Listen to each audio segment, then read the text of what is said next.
Hello, folks. We're back. Southwick Stories, episode 2 for this year, I believe, right? Episode 2. Talking to our engineer over there. Marcus Phelps, how are you today? Pretty good. A little breezy, but we're hanging in there. Yeah, I didn't get blown well, you away. walk everywhere, correct? Oh. Did you walk here? No. You didn't? No, Wow, that's sorry. a first. Must be on the outer fringe. Of, Well, I had to it's carry that some windy. of the... Oh, yeah, there you go. it makes sense. There I you go. wouldn't carry well in the wind. No. Wonderful. No. All right, so we have Marcus here to talk about his life in Southwick, his history, the family's history. And Jim Putnam, as usual, is our historian. I'm too young. So, Jim, take it away. And play it for all it's worth, I'm Joe. gonna. Yeah. Welcome, Marcus. Been looking forward to visiting with you about so many different things. Oh, yeah. Phelps family history, one of the Lot of old history. families in Southwick, and you're growing up in town, and then you must like this place because you came back after being away for a few years. Oh, yeah, that's right. And obviously been very involved in some exciting things that we'll get to. So, let's start off talking about the Phelps family in Southwick. How far back did they go? And Well, I'm fifth generation to be here in town. My great-great-grandfather, whose tombstone is over here behind me, or at least a rubbing, he's buried with his family up in Pine Hill Cemetery in Westfield. And as the stone says, he was born in Windsor, Connecticut, and then he moved up into Otis. Wow. And he ran a farm up there for quite a few years, and that's where his family was raised.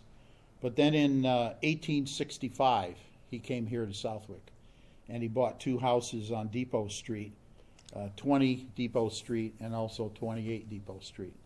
So the houses are still there, and they're in fairly good repair. The house at 20 Depot Street is on the National Register of Historic Places, and that's owned by a private family. And then 28 Depot Street is where my wife and I live. So we were able to buy the family farm, so to speak. Not as big as it used to be. We at one time the family owned quite a bit of land in Southwick, on South Long Yard, and also up onto the hill, up on Southwick Hill. And as a child, back in the 50s, I remember the fields where they would grow tobacco and corn. Everything was cleared. And, you know, you could see all the way to the top of Southwick Hill. There was a small orchard, and it's all gone now. Could you see right to the train tracks, too? Yeah, yeah, you could see across there. Yeah. Because the Malone family Was farming, was too, next right? door, and they were farming, Yeah. too. So it was all cleared land. Now it's like 60, 70-year-old trees. Yeah. And it's just amazing how nature comes back and grows and so forth. replants very quickly, doesn't it? In Yeah. our climate and this part of New England, it's amazing how fast it comes back once it's not hayed or mowed or plowed or something.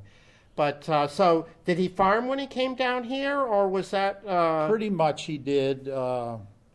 Not huge, dairy farm, but enough to keep the family going. Okay. That was his primary income. He had a son, William Wallace Phelps, who was a butcher, and he also did livestock sales. Okay. So he would have livestock brought in on the railroad to Westfield, or the railroad here that ran through town. And then he would sell the cattle and the horses as he had opportunities. Plus they would butcher, and he would sell the meat there. That was 20 Depot Street, where he resided. And William Wallace did fairly well. He married Jane Boyle, Okay. who was the daughter of John Boyle, who was the wealthiest man in Southwick. John Boyle, you may recall, was involved with organizing the Irish laborers who built the canal, and then when the canal went bust, they moved over and were working on building the railroad. And some of the stone that was in the canal locks, a lot of the locks were made out of wood, but there was some stone. They would take that stone and make the bridges for the railroad. So they, recycled what they could, I guess. Anyway, Jane was, I think, maybe his only daughter, and William Wallace married her. So Now, he did pretty well. so are that way. you, do you have the Boyle family in your line, or is that? Yes, John Okay, Boyle okay. is also my Okay, great-great-grandfather. okay, Yeah. so you are two historic Yeah, really Southwick historic. families, Yep, yeah. But apparently the Boyle wealth did not come down through your branch of the family. For at least one or two generations it did, because my grandfather, I think, inherited a significant amount of money from the Boyle estate. And then there's another story. Using that money, he and the Malones bought a hotel in Nova Scotia, Okay. in Sherbrooke, Nova Scotia. Wow. And there's a whole story about that.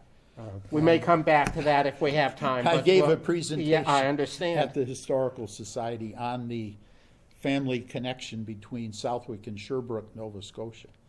So it was interesting and pretty adventuresome. In 1902, You would think, a couple huh? days after he married Mary Malone, they hightailed it up north to Sherbrooke, along with her brother, Tim Malone. So So the Phelpses and the Malones also connected. came Neighbors. together. Yeah. Why not? Living Yeah. Wow. nearby on Depot Street. Yeah. And it wasn't called Depot Street in those days, right? No, it was called Broad Street. Broad Street. Broad Street. So when Yeah. you look at a lot of the old maps, it'll say Broad Street, and you wonder what Yeah. what are they talking about? But when the railroad came through, I guess people said, Yeah. that way they can find the train station. Right. Where. And there's a lot of depot streets in Massachusetts. Yeah. So do you remember your grandfather and grandmother growing up, or were they already? Yeah, pretty much. We lived on Congamon Road in an apartment. And so we would come up to Depot Street for different family dinners or things, that were going on. So I vaguely remember my grandfather. He passed away in 1956. Okay. But my grandmother, she lived into her 90s, Mary Malone. So, Mary Malone Phelps. So I remember her. I would come up sometimes on the weekends to help her with gardening or just to hang out. So. And yeah. that's the house that you and Barb live in. now. Yes, 28 Depot that Street. Yep. She lived in. Yeah, we had an opportunity back in 1999 to purchase it from my aunt.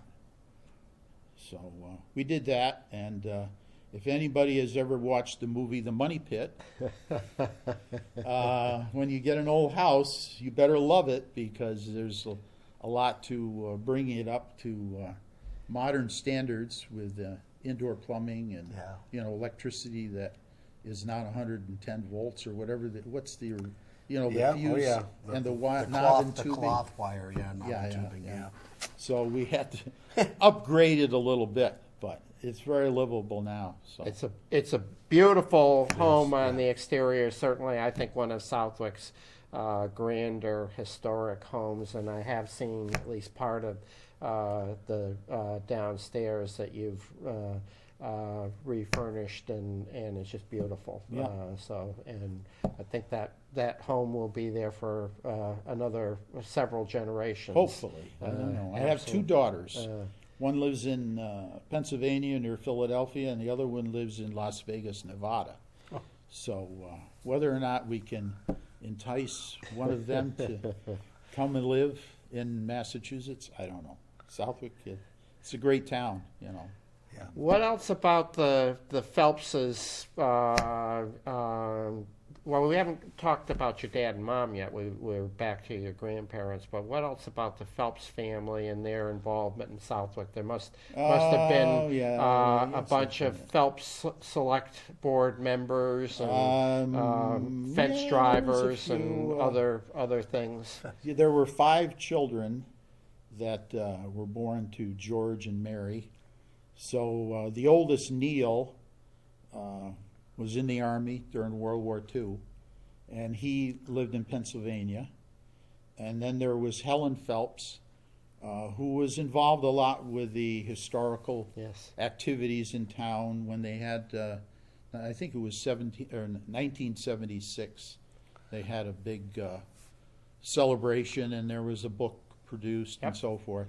So she was involved with that, and then she worked in the post office. Right. So she got to see a lot of people in town. And then there was James Phelps, and he was the one that was on the select board and involved quite a bit with the town. He worked for Western Mass Electric. Okay. Mr. Barton, Henry Barton, Right had the across the office street. right across the street here, Yeah. College Highway.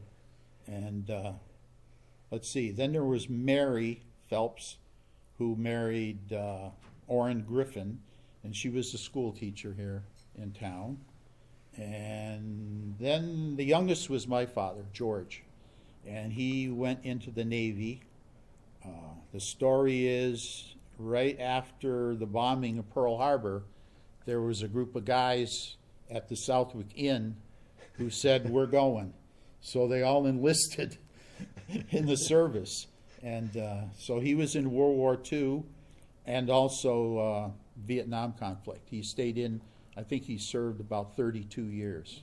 Congratulations So, on yeah. that, and I know we'll come back and talk about your service as well. But so he was a lifer in the Navy. Yeah. Uh, Yeah, he was a brown shoe guy. There's black shoe and brown shoe. The brown shoe are the aviation types. So he was, I think, a master chief petty officer in aviation electronics. So he maintained the radar and the radios and all that in the various aircraft that were out there. Yeah.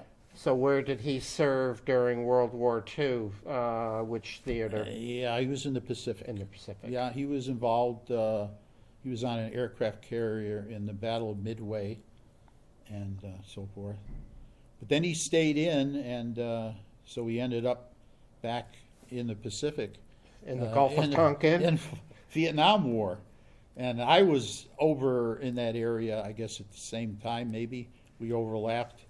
But he did also make some Mediterranean cruises, always on aircraft carriers. Do you remember which carriers he was on? I know he was on the USS Midway, Okay. but other than that, I don't Okay. recall. Yeah. Okay. Yep.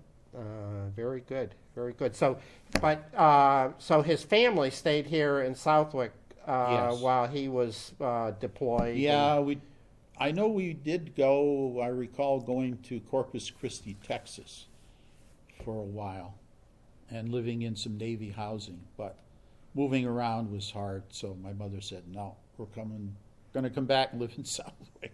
Very So good. I grew up on Congamon Road. It was a great area to live in. It was a nice little neighborhood. We had the Sellies, the Stories, the Seagulls. Lots of seagulls. Yeah. on Yeah. Congamon Three Road. different families, right? Yeah. Yeah. So those were my buddies. We hung out and did various things.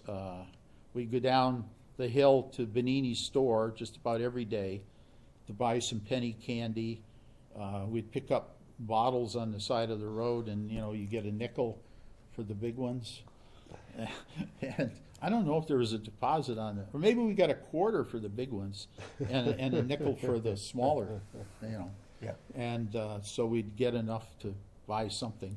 And then we might go to Smith's Beach, which was a great place to go in the summertime. And, for swimming and hanging out, whatever. Just for sake of our listeners, Benini's store would now be under development to reopen. I believe it's going to be Congamon Coffee, Yes. isn't it? Oh, No. right. Yeah. Yeah. But formerly Red's Right. Cafe, Yep. and it's had a bunch of other names between Benini's and as we sit here today. Yeah, there were several owners, and it's right there where the rail trail crosses Congamon. Yeah. And apparently it was originally an office for the Berkshire Ice Company when we had major ice harvesting on Congamon Lakes. So that's another story. Yeah. There's a lot of very interesting history Yeah. with the 5 ice houses that we had on the western side of Congamon Lakes. For sure. Major industry up into the 20s, I guess. 1920s was kind of when things started going down because they invented a compressor that was small enough so they could make a refrigerator. Yep. And then the people that had lots of money could buy these refrigerators. They didn't need ice anymore. So, yep. So, just out of curiosity, any of your family work in the ice industry, or Not that I'm aware not of. that- I would imagine They were up in this part of town. probably rented out, or they were able to use their horses on the ice Yeah. for some of the process. Right. They needed quite a bit of horse power, Yep. and also laborers. Yep. Hundreds of laborers to cut the ice and move it around. Well, let's talk about Smith's Beach, and I'll just put that in context. Today we would call it the town beach, yeah. but back then it was family operated. Yes, And Mr. tell us a little Biardi, bit. Yep. Mr. Biardi, the family there. There's lots of good information and stories on that. I believe one of the daughters has given presentations in town from time to time about Smith's Beach, and it was a great place to go. I don't remember if it cost anything. I imagine we had to pay something, maybe a dime or a quarter. Probably If we just picked collect. up enough I was bottles. just going on to the say, if way, you yeah, picked up yeah. a couple more bottles on the way down Yeah. there and traded them in at Panini's, Off you went. Perfect. It would be a perfect day. so Yeah. just as a kid, what do you recall about Smith's Beach? What was there besides the lake? Yeah, I guess just being able to swim in the lake. They had a platform out there where you could dive off of. It wasn't the biggest one. I think Babb's Beach, as Mr. Desmond relates, was where they had the really high Yeah. platform where you could dive off into the lake. So Smith's Beach was a little less challenging, maybe. I don't know. But walking distance. Yeah. Yeah. Oh, yeah. they That had- was the thing back in those days. Did a lot of walking. We didn't have a car, Yeah. and there was actually a little bus that ran around town. Is that right? Yeah, and I don't remember the route, but it would come by on Congamon Road, and we could get on, and it would take you to Westfield, which was the big city. If Yeah. you needed to get some clothes or go to the doctor or whatever, you could ride on a bus, and yeah. What else do you remember down in that part of Congamon Road around the lakes? Because it was kind of a little business community in its own right back then. There were several other businesses. Yeah, there was the Franklin House, which was a tavern, Yeah. restaurant kind of place. We'd go in there once in a while. And there was another grocery store that they built across from Benini's. And at one time, they converted it to apartments, and I don't know really what's in there. Maybe it's still apartments. Is that where Travel Town Trailers yes, was? Travel- yeah, Okay. the Travel And Little Town. Red Schoolhouse, if any of our listeners recall, that was in the back section there. Okay. Uh, Yeah, and then Saunders Boathouse was a big place. You could rent boats, these heavy wooden monsters that they were pretty slow to row around the lake, but hey, So That's- did you and your buddies do that, or was that pushing the I don't home know. rules a I don't little think bit we too had far? the money. Okay. We didn't have enough to, we couldn't get enough bottles, pick up enough bottles. Yeah. And was the railroad station down there closed by that time, or was that still operating? I think it was closed. The one up on Depot Street here, I think, was the only stop in Southwick at that time. There was a siding that had been there for the ice Yeah. house, or the ice business, and they were using it for freight. They would park maybe one or two cars there that, I don't know what they would have brought in, probably feed, grain, for folks that had cows and chickens and stuff. But it was pretty much going down. in the 50s. What else do you recall about growing up in that close-knit neighborhood with the, with the Seagulls and the Sullys and the Stories up on the hill there? Yeah, Mr. Story, he had a orchard, so we could gather some apples in the fall. I don't know what else. We would walk down to Gillette's Corner, College Highway, and where the Pride Station is there was a garage / luncheon place. So you could go in there and buy ice cream and get a hamburger or whatever. It was one of the typical stops along College Highway. There, you have the state line, which is I call the Massachusetts Welcome Center down there in the state line. And then you came just up to Gillette's Corner, and there was another one.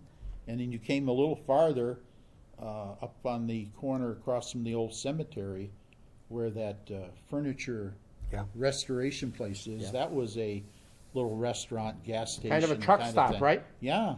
So you had all these, and then you get to the center of town. Hawley's had a gas station there where the car sales are. Right across from the Congregational Church, correct? Yep. Yeah. And next to the Waltz. Southwick Inn. Yeah. Yeah. So they were really close together. But So there was the gas station / luncheonette on the that'd be the southeast corner of Gillette's right. Corners. Gillette. What do you remember about the other three corners?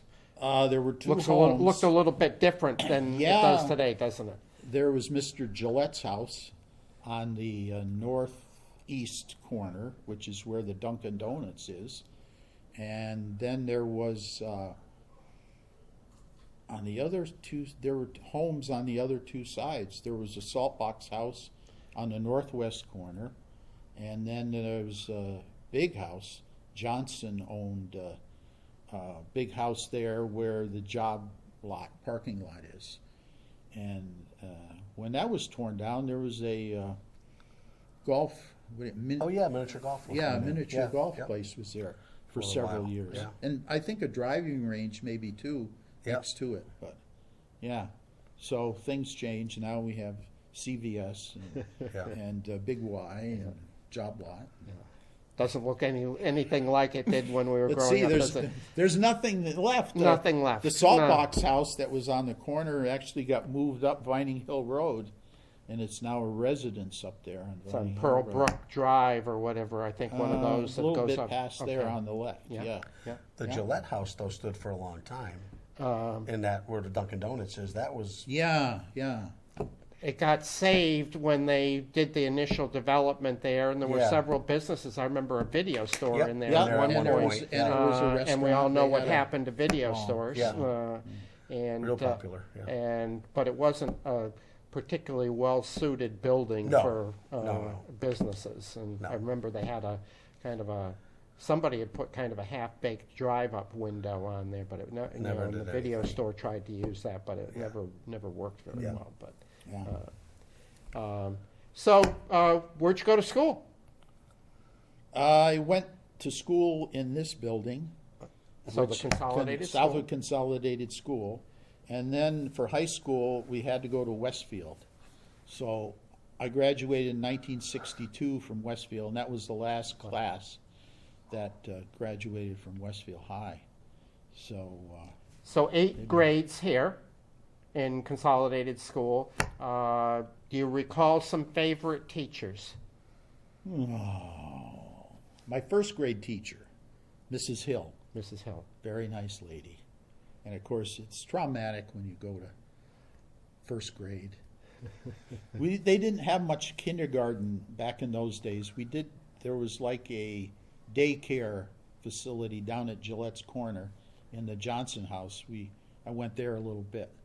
But, when you went to first grade, that was like, whoa. The first time you're out of the house, so to speak. Yeah. So, yeah, I remember that teacher. And have to remember Mr. Desmond. So you had him in the Consolidated. Well, we actually were able to go over to the Powder Mill Okay. School. Okay. They opened that. It was brand new school. Okay. And that's where we did the junior high over there. And Mr. Desmond was a science teacher. Okay. Of course, he was a man of many talents. Yes, Oh, he yeah. was. Bodybuilder. We'd go down to his house. He lived on Congamon Road. That was the other activity. Some of the guys from the neighborhood, we'd go down there and lift weights. Oh, really? And try to. He had a nice setup in his basement, so we'd go down there and lift weights. But then I had him in junior high. Yep. So those were probably the two that I remember. So you were here, just, I want to get this right, because it does have something to do with how the schools developed in town, 1 through 6 here, and then 7 and 8 at what was what would now be called, I believe, the east wing of the powder mill Right. school. Yeah. And that was probably brand new when you Yeah. went there? Yeah. I remember we walked from here, the consolidated school, over to that school. They did that to you? Yeah. And was it in a snowstorm? It was uphill all the And it way. was uphill all the way? All the way uphill.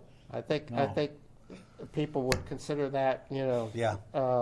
Harassment. abuse or something if they asked Yeah. children to walk that far. Well, that's my story, and I'm sticking to it. It's so, it's a good you know, story. We someone like it. may dispute that and say, And- no, we had buses, we had motor coaches. They came, put the kids on, and drove them whatever it is, half a mile. Yeah. All of that. Yeah. Any other teachers that you have a good memory of? Not so No, much. okay. Yeah. Okay. And so when you were going to, well, both of those schools, you would have ridden the school bus. I mean, Oh yeah. So Toured the whole town. who was the? We toured who- at least the western Remember side. who any of the school bus drivers were? No, Yeah. I don't remember. Okay. No. Okay. Okay. Yeah. So high school in Westfield, was that a culture shock going to the big city for high school? Yeah, that was an interesting school over there. It was not air conditioned, of course. So in June, it could get a little warm because we went quite a ways into June, as I recall, in those days. Where was that school? What's the Smith name? Street, Smith Thank you. Avenue. Smith Avenue. It's now, It's I now believe the it's still academy, used as a right? middle school. Is that? Oh, no, I think it's part of that academy. Is it part of Westfield Technical? Technical Academy. Academy. Oh, okay. Yeah. Have I got it right, Ken? Smith Avenue. Yeah. Yeah, so, yeah, ride the bus. And of course, we had one bus that went to Westfield High. So they had to pick up every child in Southwick that was going to Westfield High. So that's how you got to know the roads in Southwick, huh? Boy, we had a tour. Were you among the first on the route or among the last on the route? Good question. I think we were kind of in the middle. Okay. Yeah, Okay. because we would go up Vining Hill, Mort Vining, then turn around and come back College Highway, and we kept picking Yeah. people up. I mean, I don't know how many children there were. It wasn't like a huge group that was going up there. But, yeah.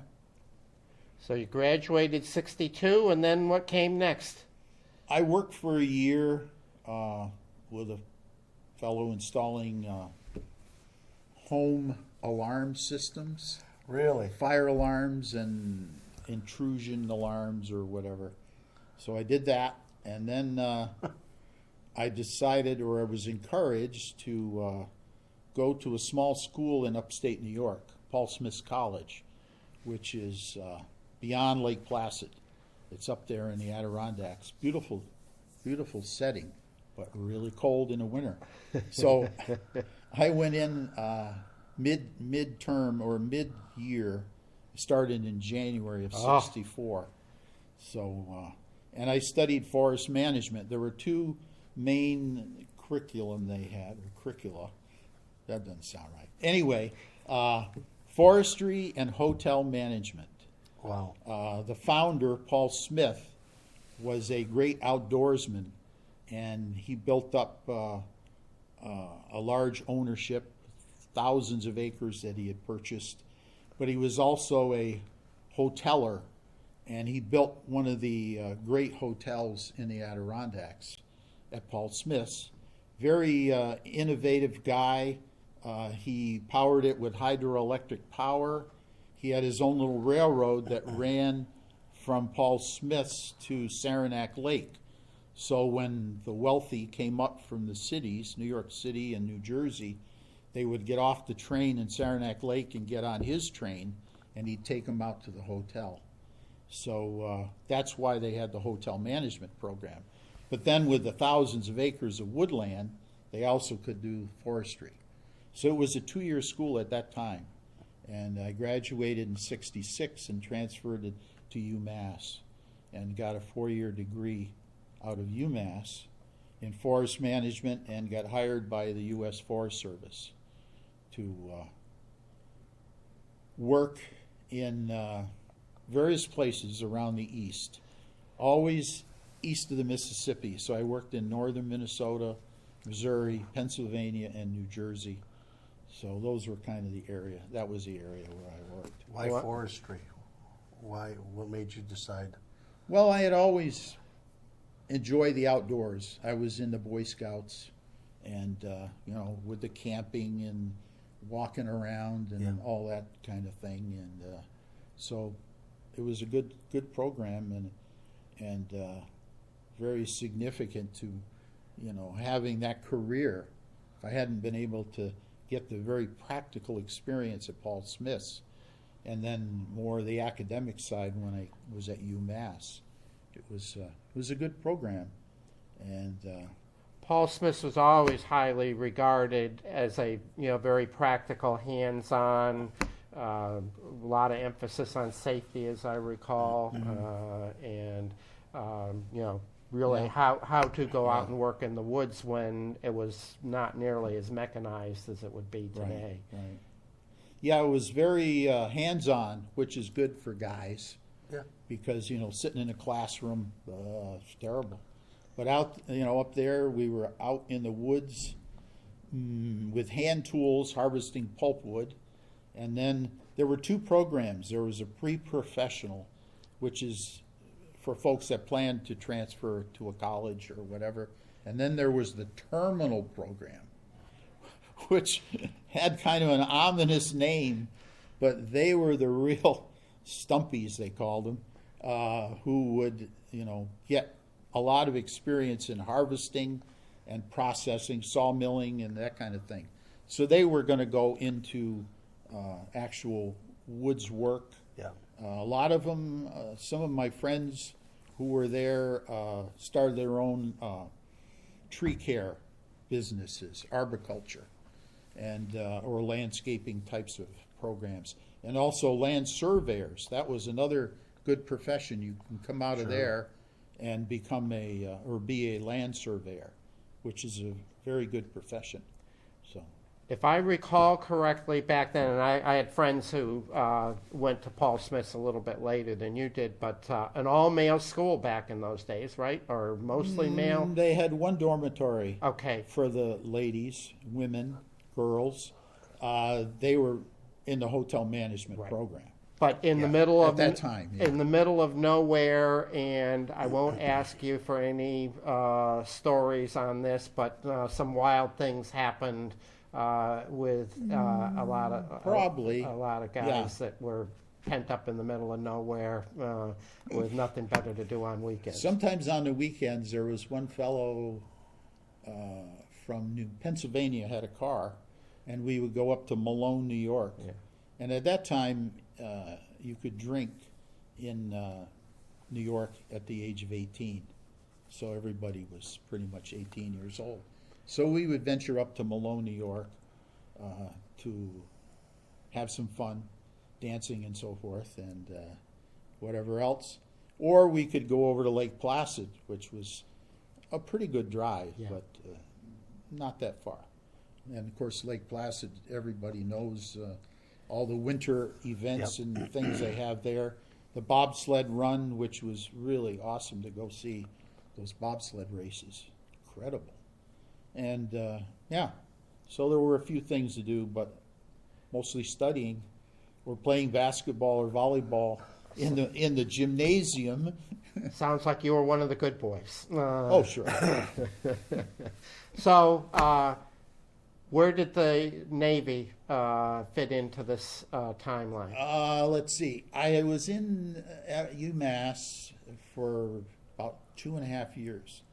So I graduated 1968, and I had gotten, I think, 2 or 3 deferments from the draft at that time. So I figured once I got out, I was going to be fair game for getting drafted. So I tried to apply to the Air Force for officer training, and it was all full. So then I thought, plan B, the Navy.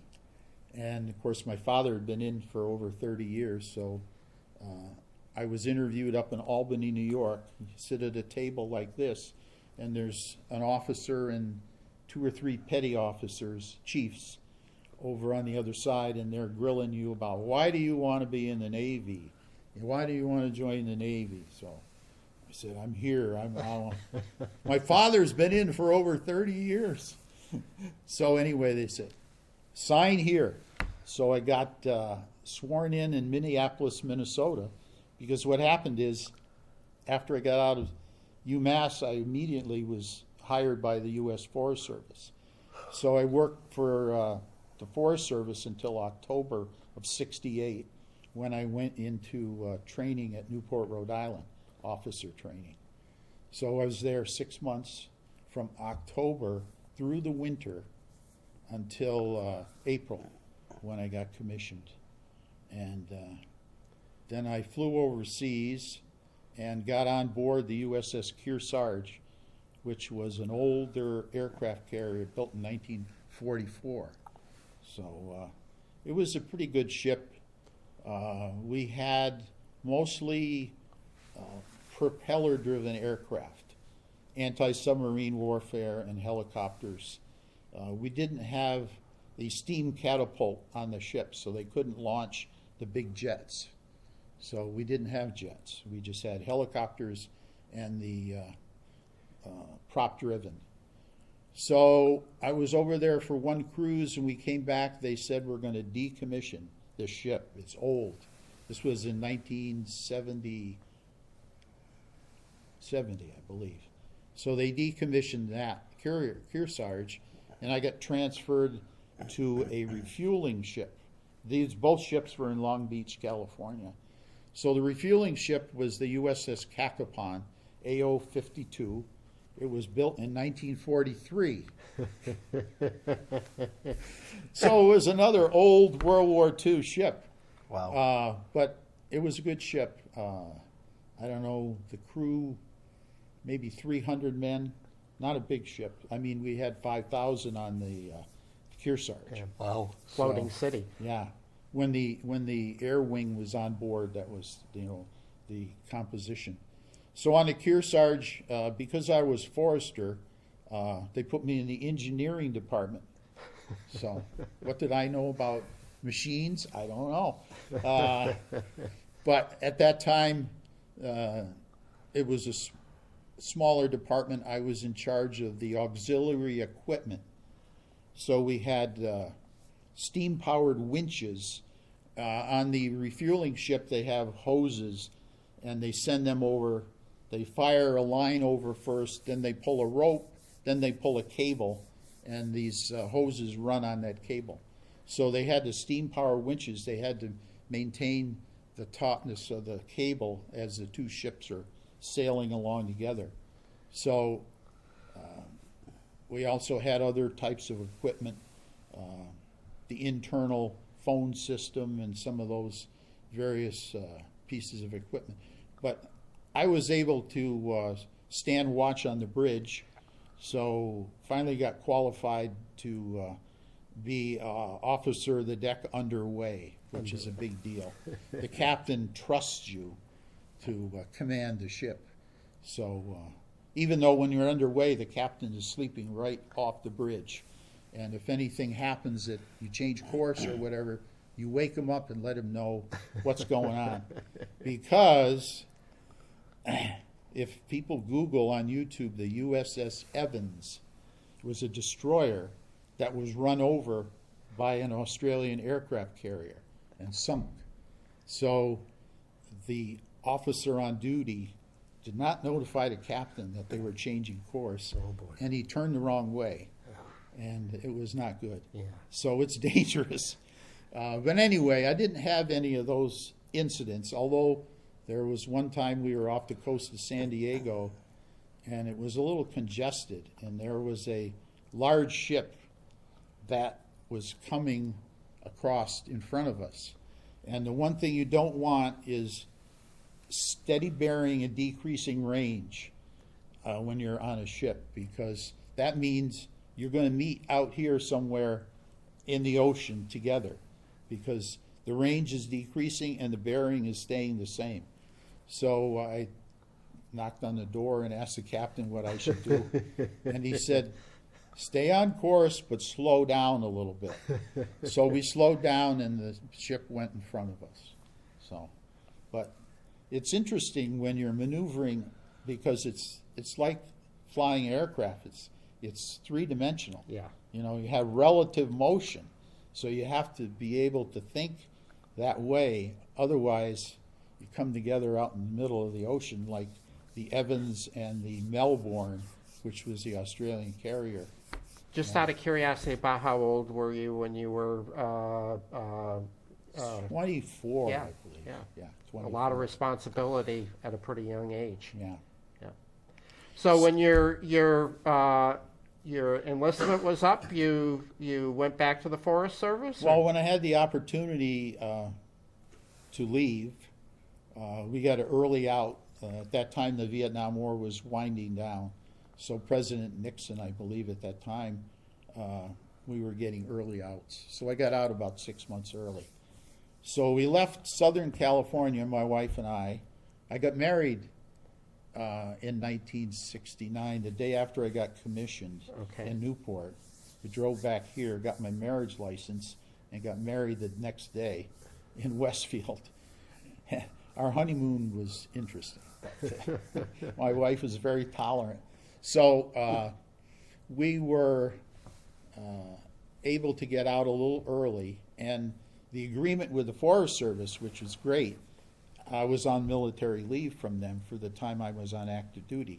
So I was guaranteed a job back with them.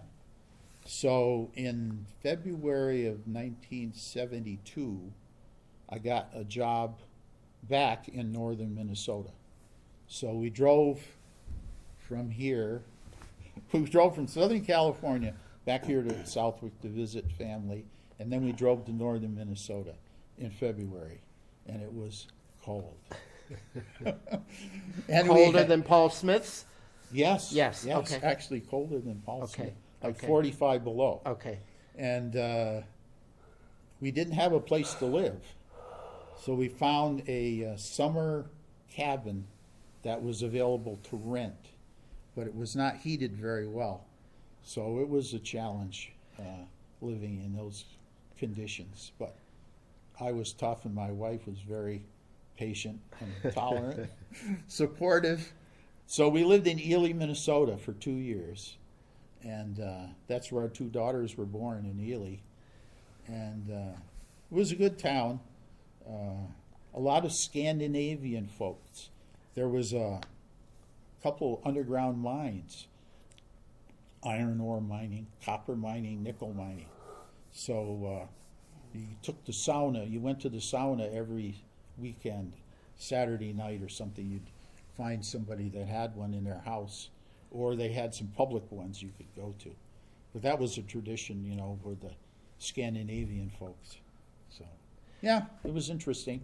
So you previously went over all of your stops on your Forest Service tour of duty, but just for a minute or two, tell folks what the U.S. Forest Service is, because it's probably not one of the more commonly known federal agencies. You spent a career working with them, but and probably not as well known here in New England as they might be in some other parts of the country. Yeah. And I know there is Forest Service, especially in northern New England. Yeah. But tell us a little bit about, who they are Where do I and start? specifically what did you do with them? Well, Forest Service is part of the Department of Agriculture, not the Department of Interior. The Park Service is Interior and Forest Service is Agriculture. It was founded in 1905 by Gifford Pinchot, and he's our man to look to. He actually grew up in Simsbury, Connecticut. Wow. And his family was pretty wealthy. They made their money in the wallpaper business. They were French, Pinchot. So they imported French wallpaper and sold it to the rich and famous in New York City and that area. So he was, from a fairly wealthy family, and he, for some reason, was interested in the environment and forest management. Well, there were no schools in the United States for that, so he went to France. He went to France and learned forest management and brought it back to the United States. And his first job was at the Biltmore Estate in Asheville, North Carolina. He was to manage their forests. And so he then started this organization. Theodore Roosevelt hired him on to head up the Forest Service. And it was a fledgling organization, different from the Park Service in that the idea was to produce a product, wood, and other other things, mining. There was mining on the Forest Service land. So Theodore Roosevelt established a lot of public land, mostly in the West, but there were some forests later on established in the East, namely Green Mountain National Forest in Vermont, the White Mountain National Forest in New Hampshire, Monongahela down in West Virginia, the Allegheny in western Pennsylvania. So those are national forests that are around this area, but not a lot of land. And they're more multiple use type forests. Some timber harvesting, especially Pennsylvania, they harvest the cherry, black cherry, which is very high valued.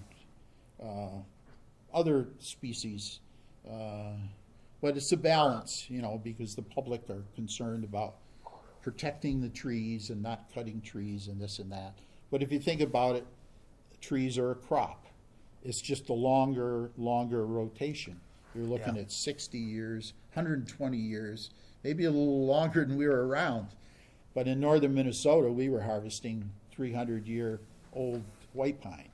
And so that's the Forest Service. And I served with them for about 32 years, retired in 2004. And when I retired, I was located at UMass. Oh, really? I made the whole circuit and was working with watershed management. So New York City has large reservoirs in the Catskills.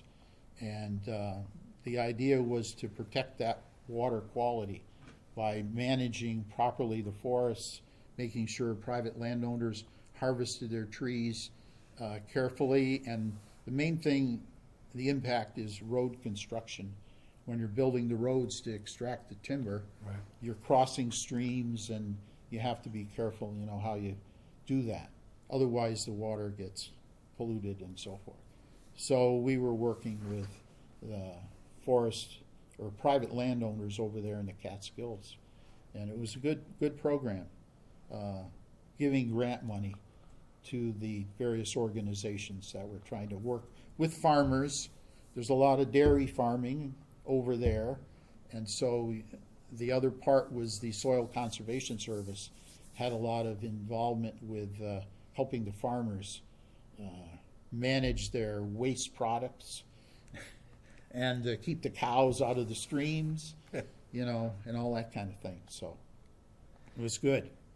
And So now, if I recall our earlier conversation, sometime late in your working career, you had the opportunity to buy the house on Depot Street from your aunt. Oh, right. And Yep. And you were already in Amherst, so you apparently made the decision to come back to Southwick. after Yes, having been away for. in 1999, we had that opportunity.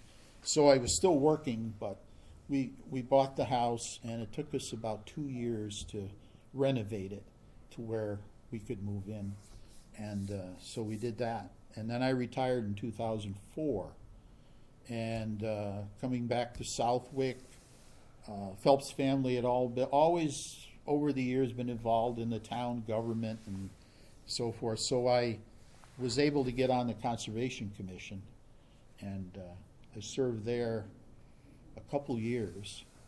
And then I actually became the town planner in 2007 because I had gotten a graduate degree in growth management, regional planning from the University of Pennsylvania in Philadelphia. So I had those skills, and I thought, well, we can, help with Southwick, help figure out how Southwick is going to grow over the years. So I was town planner for 5 years, and did a few things, got some bylaws passed. The big ones were, I guess, the sign bylaw and the parking bylaw, which, you think, well, signage and, parking, what does that matter? But it does make a difference. And I don't know what else. We did a few other things, tried to change some zoning to improve the opportunity for businesses to come in to Southwick. And, that's a continuing process, trying to draw in new businesses that will employ The right kind of people. new businesses Yeah, that the we right all kind of want, new right? businesses, Nah. exactly. Light manufacturing, other kinds of retail. I mean, we have numerous pizza restaurants and used car lots, but some other kinds of businesses. Now, was there a tour of duty on the planning board sometime in that, or was that as town planner? I was town planner. I resigned, and did I run for selectman? You did. Seems like I ran for selectman. You did. And unfortunately, I was not successful. I ran as undeclared, or whatever it is, unenrolled, not Unenrolled, undeclared, but unenrolled. Yeah. And Mr. Deedy was able to get that position. So then I went But back. I think you really won now. Now that we look back. Uh-oh. It's all good. Whatever. That's all good. So I thought, well, I'll still keep doing good things for the town, so I got back on the Conservation Commission. Oh, Conservation Yeah, Commission. Yeah. just for a year or two, I think. And then I ran for an open seat on the planning board. Mr. Moglen had moved up to the select board. Yes, he So did. there was a 2-year term left to fill. So I ran for that position, again, as an unenrolled independent candidate, and I won. I won. You seem surprised. So anyway, I served out that term, and then I got elected again for a 5-year term, which is the regular term on the Yeah. planning board, is 5 years. And so that lasted a while. I don't remember when it was now. I left the planning board. And At the end of your term, Yeah, at the basically. end of the Yeah, term. sure. Oh, I know it. There's a little bit of an overlap because while I was near the end of my term on the planning board, we were finally able to get some funding to do the master plan, to Start that start process. the process of getting a new master plan. So there was a committee set up, advisory committee. So I ended up being on that committee and chairing it. 17-person committee. Wow. And we never missed a quorum. So this was our Southwick 2040. Is he related to SpongeBob? Almost. Almost. He looks a lot like SpongeBob, but no. That's the jog. That's the jaw. Yeah. Okay. That's the jog. Okay. Yeah. Dave McWilliams' son designed the caricature. It's cool. So it's the shape of Southwick. This is the outline of Southwick. And it's wearing a blue scarf because of all the lakes and the water around here. And this is the logo for the Southwick High School. Yeah, So it was very creative, and it It was a is. fun thing to have it is. as our mascot as we slogged through the 2-year planning process. So we started in November of 2021 Yeah. and got the committee going. Excellent committee. I mean, it's a big committee, 17, plus 2 high school students. So we never missed a quorum. That's wonderful. We met at least once, maybe twice a month, and we always had a quorum, which was pretty impressive. Yeah. I mean, a couple times we were like, oh, we need 2 more people, where are they? But then you look on Zoom, and Right, they're there they on are, yeah. Zoom. Yeah. They're online. So we did that, and we finished up. We published the draft, the final draft, in November of 2023. So now the planning board has been looking it over, and hopefully coming up on February 27th, they will give a stamp of approval to it, and we can publish the final version. It's about 160 pages. But Is then the appendix is going to be about 4 inches thick now. And it's online. Yes, it's on and the I town think website. The website's on the sign behind you, but tremendous amount of good information there, even before you get to the recommendations. I mean, it's just it's going to be a kind of a benchmark Yeah, for many years for people who want to yeah. check out something about South. Yeah, it had been a long time since we had had an official master plan. How old was the old one? It's quite Well, a bit, right? the old one was 50 years 50 old. years, yeah. There had been an interim one that was developed, but it was never adopted or approved by the planning board, which is the entity that approves the master plan. Does it go to town meeting also? It will not, Does does it not need to- have to go to town just meeting. planning, great. Just the planning board. And then, of course, there's a whole list of actions that are recommended to various boards and commissions as the lead party that would implement all, these activities. So some of the committees and commissions have already started moving forward with, some of the actions. And it's a 20-year plan, so it's not like things are going to happen immediately, because the planning board has a lot of items that they have lead on, and they'll have to work through the process. Bylaw changes takes a while. Yeah, you all know that. So. There must have been times during that process, I know you worked with an outside consultant, but must have been almost a full-time job for you, Marcus.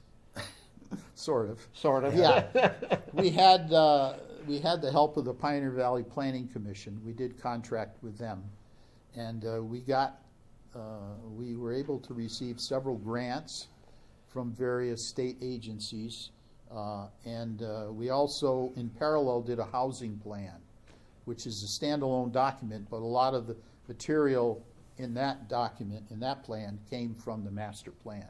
There's a chapter on housing in the master plan, and so that material was taken with some additional information and formatted into a housing plan. And that's the challenging area, housing.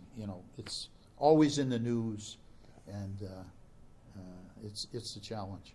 But Southwick has, excellent environment, always been a suburb of the big cities, and so there's pressure, to have the housing that people want available, but yet to be able to generate enough tax revenue for revenue of various kinds Yeah. to support the things that people want to have. So I think it's fair to say you and I have been hearing that, trying to get to that balance ever since we were kids. I mean, our dads were talking about that back in the, the 50s and 60s as they built all those new schools, and how are we going to, it's always been a challenge for Southwick. and- growing up, it was definitely an agricultural community with the tobacco and the dairy. We had big dairy farms, Haas Dairy Farm, some of the others, Holt Brothers. I'm trying to think of. There were so many of them. We'll, Yeah, we'll, there we'll was, leave though. that for Yeah, another, there really but was, there yeah. were Yeah. at least a couple of dozen Yeah. small and a few larger dairy farms. Gingileski's not too far from where you grew up. Right. Yeah, they were and, very modern. Right next to houses. Yeah, yeah. And excellent dairy farmers. Yeah, so my other life, I'm on the board of directors of the Southwick Historical Society. So I enjoy, helping out with the museum we have on the south end of town. I'll put in a plug. In March, we're having a program here in Town Hall in the auditorium on the Congamuck Indians. So someone's coming to speak on that. And then in January, I spoke on my family buying the hotel in Sherbrooke. So we have programs Right. during the fall, winter, spring. And then in the summer, the museum opens in May, and we stay open through October. Are those So- programs taped and out there on YouTube? Yeah, unfortunately, the one I did not get taped, but all the others, we've been Are out able to get a camera from Ken here Yep. and tape those, so they're on YouTube. Good. I don't know how I'll ever get mine on YouTube now. We'll but- just have to repeat it because that That's was all. a snow day. Yeah. Oh, yeah, I know. You Bummed didn't me have out. great timing. It was a Sunday, and that was the snow day, and, are we going to cancel? How do we cancel? Yeah. I mean, we don't have a way to cancel a program. So they had about, I think, 25 people came. Yeah. The hardcore folks that get out in the snow. Southwickians. Yeah. Yeah. So it was a decent turnout, and Good. hopefully they enjoyed the program.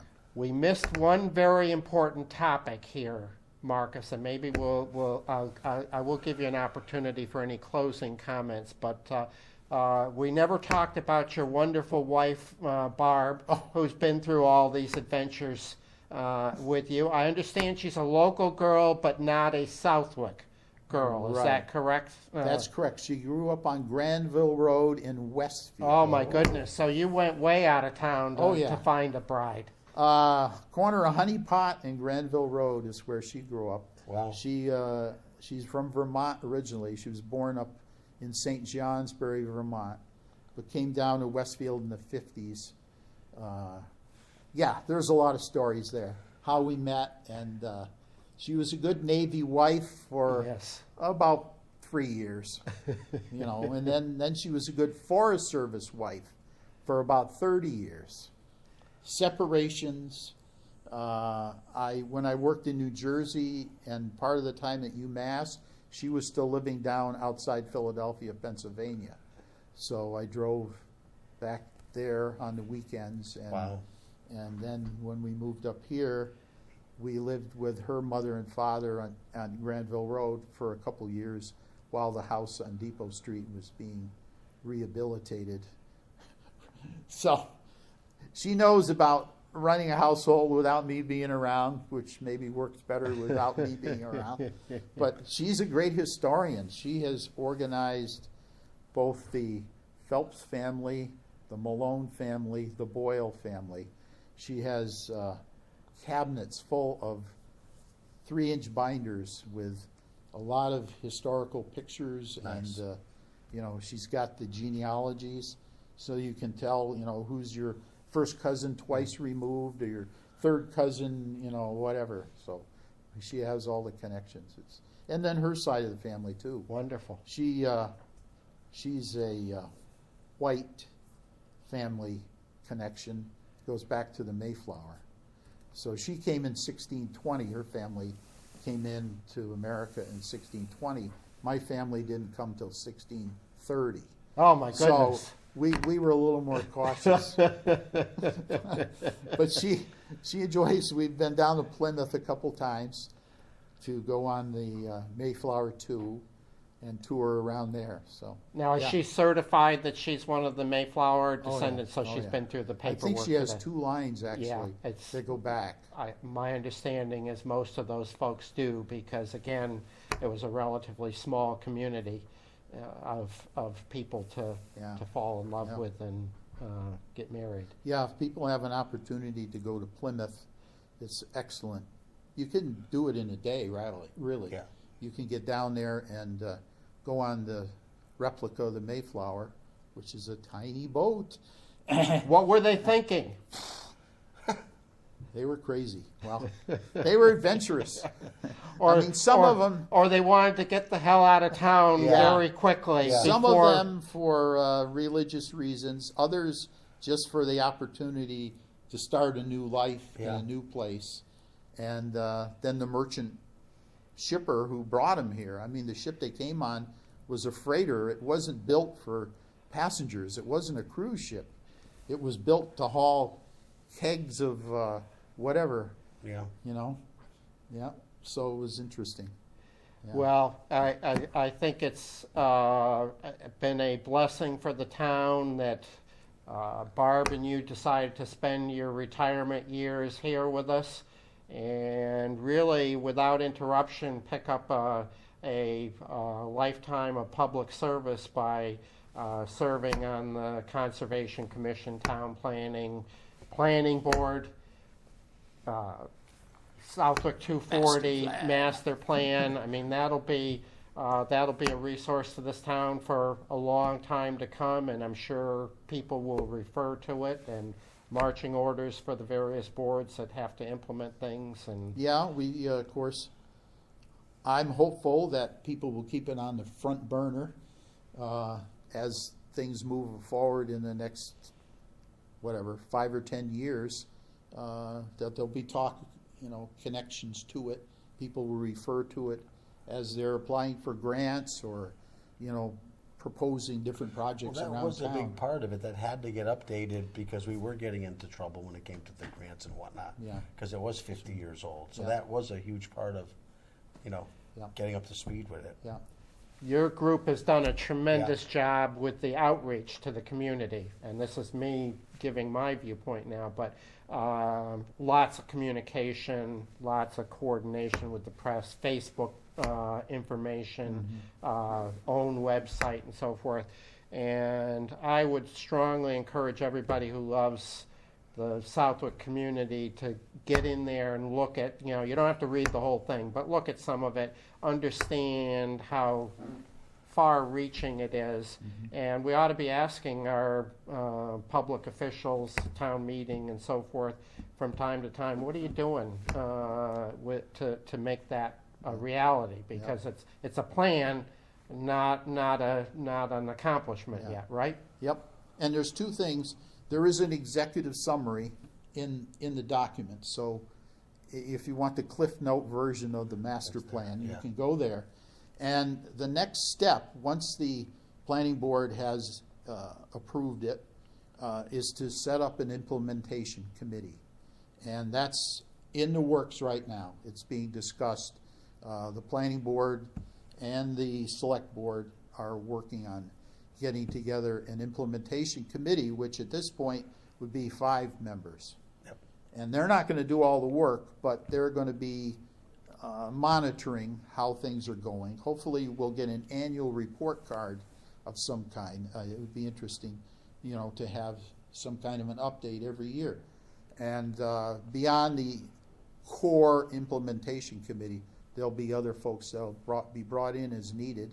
And even that committee could draft some things to put out there and say, this is what we think, would be good to implement this particular action. So, yep. I'm going to close with thank you for your service to our country through your Navy service and then continuing throughout your adult lifetime through the Forest Service. And thanks for coming back to Southwick, making it your home, and pitching right in. A lot of retirees, after they've spent 40 years doing their thing, shy away from public service. Obviously not you and Barb. You've obviously made a major commitment during both of your retirements to give back to the community. And continue. And Joe, Yeah, a I'm little going to kick bit it back to anyway. you. Yeah, a little bit, but you're still, that's going to be there for a while. Yeah. And you're hanging around for a reason, so. Yeah, I hope to hang around. We've got pretty good longevity in the family. Marcus lived to be 81 back there in the old Yeah, days. In the old days. And I'm pushing 80 now myself, so, yeah. And see how it you're goes. out there walking the Well, that's downtown important. of Southwick. I hope so, yeah. In We need more sidewalks, right? I think you do better than the Postal Service, because I've seen you out there in some pretty tough weather. Yeah. And I say, that's got to be Marcus. Yep, it is, yep. Yep. Wonderful. good. All right, folks, that's it for today, and we'll see you soon. Thank you.